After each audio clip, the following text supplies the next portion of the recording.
Welcome to the NBA Notebook, a series where I'll be sharing all of my scattered thoughts on the league as we move throughout the season.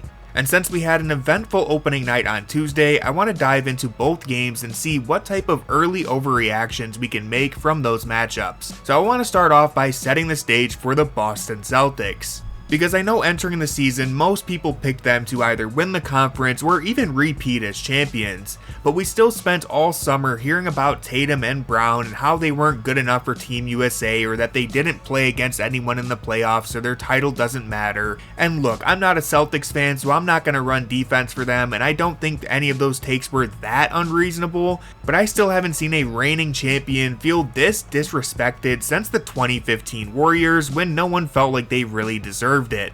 And while I'm not expecting this season to play out the same way that year did, like I don't think the Celtics will rattle off a 73-9 season or anything to respond, although I would gladly take the Cavs winning another follow-up title if that's the blueprint we're following, but I do think the Celtics have every reason to come out playing with a chip on their shoulder. And that's what we saw in Game 1 against the Knicks, because woo boy, the Celtics did not waste any time making a statement. This one was a smoke show from the opening tip when Tatum drilled his first pull-up three-pointer to get the ball rolling. And the coverage on this play is what I want to focus on primarily, because the Knicks are mostly stuck to resorting to one defensive coverage with Cat at center, and that's playing in a drop. And man, that is just a recipe for disaster against a Celtics team who wants nothing more than to shoot three-pointers over the drop. And so this is what we saw them do time and time again in this opening game. And if you don't believe me, they took 61 3-point attempts. That's the 5th most in a single game in league history, and it's almost as many field goals as New York attempted in this game.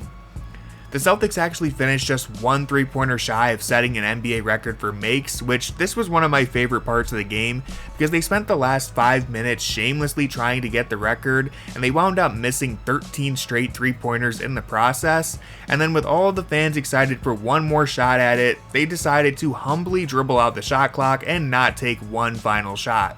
And so hilariously, the Boston crowd ended the night booing their team that just opened the season raising a banner and winning their first game by 20 points. But still, I think there's a few notable things to take away from this game. One, Jayson Tatum is a phenomenal basketball player and many of you got carried away with the agenda this summer. And two, the Knicks are probably going to have some growing pains.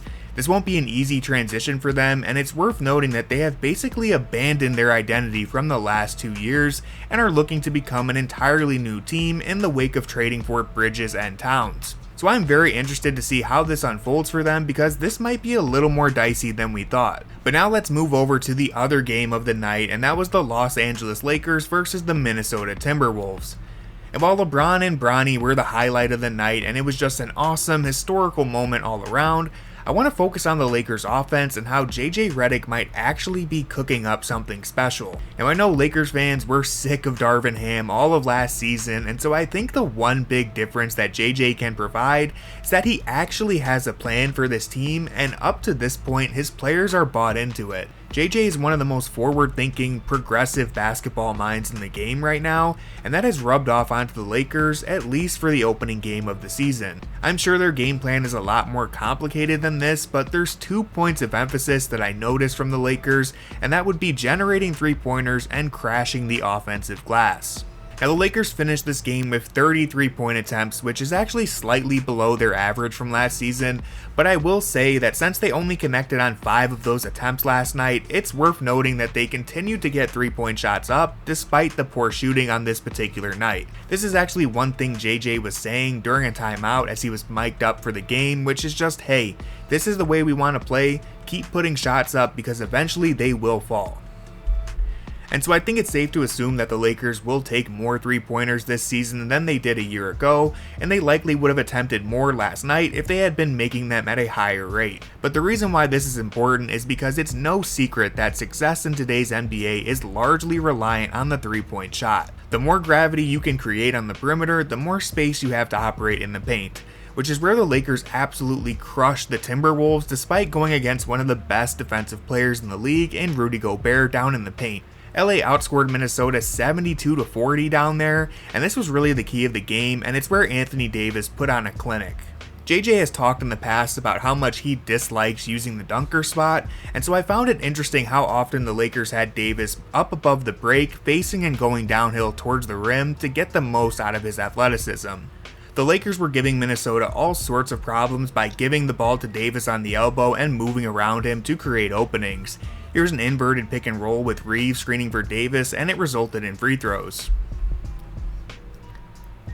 And it's worth noting that Davis hit some tough shots in this game, and his mid-range scoring will be something to watch all season because he's really fallen off a cliff in this zone since the 2020 title run, but if he's making shots like this, then there's nothing you can realistically do to guard him.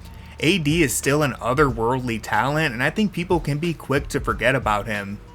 But tying this back to our second emphasis of the game, which is crashing the glass, Davis finished with 16 rebounds and a handful of second chance points. The Lakers overall collected 15 offensive rebounds, which would have tied for their second most in a game all of last season. And so when you zoom out, the plan is really simple. JJ has stated that he wants to completely cut the limbo factor out of each game, which means everyone on offense is either crashing for a rebound or getting back on defense. No one is standing in limbo doing nothing. And so they're really prioritizing winning the possession battle, and when you have that much pressure on the glass and your space in the floor, which, by the way, quick shout out to Dalton Connect because I think he's going to be a ton of fun to watch in this offense, but when you're maximizing both of those things, rebounding and shooting, you're going to put yourself in good positions to win a lot of games.